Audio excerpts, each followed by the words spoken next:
9 months is still a long time, and he says that the country is in a very bad place, and he wishes that November would come faster. I haven't seen the congressman just yet, even though some of his staff has been here setting up. I did get to talk to him last week. Now, since the standoff ended, we have been able to get back here into this kind of alley area behind the apartment. Tells me if re-elected, he wants to focus most on the economy and the border. He also says he wants to continue working with local and municipal governments to get more funding here to the Grand Strand and PD. President Trump's supporters waited out here for hours this morning to get in, and several of them didn't even get in. They had to stand outside, and inside it was bustling, it was crowded. You just heard from 17-year-old Charleston County native Noah Counts, who's helping pave the way for thousands of South Carolinians his age.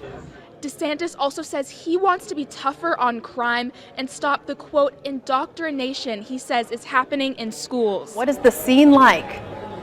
Well, Rachel, a lot of excitement here. Donald Trump came on the stage very quickly after AP called the race for him, like right at 7, and his supporters were thrilled to see him, but he also had a lot of key players from South Carolina with him. That was the governor, the lieutenant governor, both U.S. senators, even our own Congressman Russell Fry was here on the stage as well. But Donald Trump said this is a big sign of unity for the Republican Party. He said that the Republican Party has not been unified in a long time, and he also said that there's still a lot of work to be done. He is grateful for South Carolina and the work that they have put in here, but he wants to look forward to Michigan and to Super Tuesday. Right now about both that woman and also her alleged involvement in that blaze.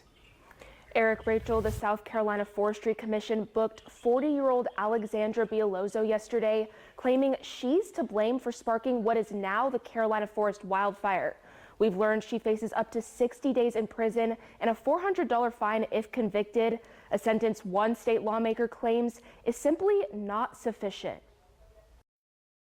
I'm going to file a bill that's going to give this teeth so people think twice before they burn outside. That's what State Representative Tim McGinnis plans to do as soon as next week, seeking to enforce harsher penalties against those who spark wildfires, even by accident. It should be like getting in your car after you've had a few drinks. You think twice about it. Think twice before you burn. He's also sharing that advice to people like Bielozzo, who the Forestry Commission claims negligently allowed an outdoor burn to get out of control during a statewide ban last weekend. According to the agency, witnesses saw the 40-year-old burning debris Saturday in a backyard fire pit in the Covington Lakes community before those same neighbors alleged she failed to call 911 as flames spread far beyond her property. Do you think that there should be a stricter punishment?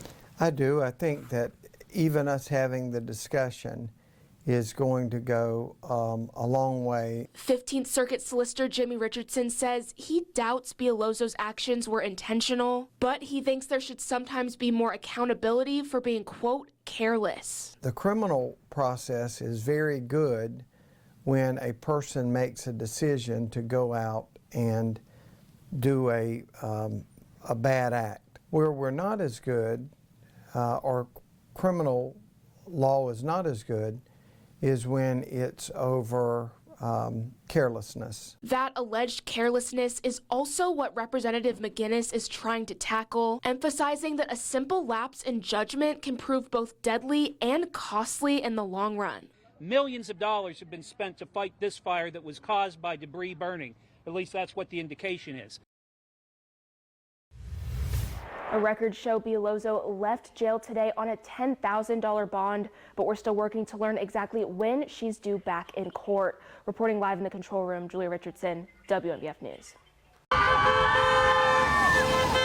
We're here to spread the word and let everyone know that we are going to speak up for our people because they're not alone. Many of Monday's protesters comprised of young people attending on behalf of undocumented parents or family members. I have family who are illegal, and just ICE is separating families, so it's not okay. We gotta stick together. Parents have been really scared to get deported recently. They've been actually scared to come outside. Some of these protesters say their loved ones have been worried ever since President Donald Trump retook office, signing a handful of executive orders authorizing mass deportations and enforcing stricter vetting for those looking to enter the U.S. legally. Those are efforts attendees tell me weigh heavy on the minds of immigrant communities all over the country, not just affecting adults, but children too. Kids aren't being sent to schools because their parents are scared. They're scared that if they send their children to school and ICE comes and takes their children, they'll never see their children again. Until this day, until today, there are still immigrant children who are not with their parents because they've been separated. So protesters say in a time when it's easy to feel discouraged, what they can do is speak up. And we're just trying to make the best future for our children. You know, we want to make it right. Some people can't talk, some people are scared to be loud, and we're not going to be scared to be loud.